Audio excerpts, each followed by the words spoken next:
This week we'll continue with our position group series. Let's get right into it, shall we? Let's talk about the offensive line. It's kind of a weird season for the offensive line. It was, it's kind of like my golf game where nothing ever fits together at the same time.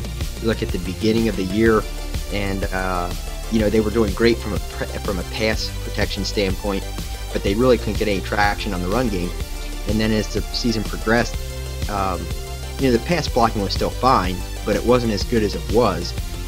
But the run blocking really started to take off, and some of that had to do with Jeremy Hill in the backfield.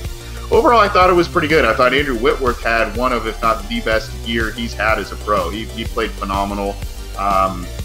There's some concerns on the interior of the line. Center was probably the weakest link, kind of to be expected with a rookie.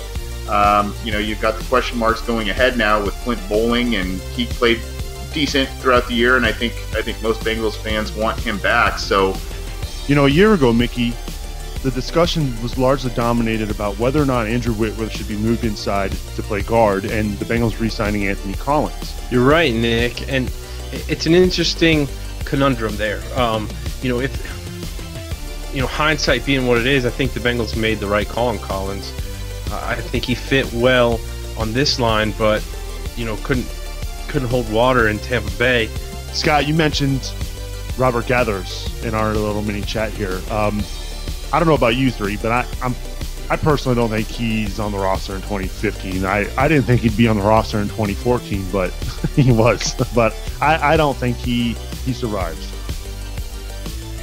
Yeah, I agree with you, Nick. Although I said the same thing last year. I don't know how the guy made the roster. Robert Gathers has been, he's a great locker room guy from everything I hear, but the guy's been stealing money from the Brown family for the last 4 or 5 years. Join us for our live recordings of Inside the Jungle every Wednesday night at 8 o'clock Eastern, right here at CincyJungle.com.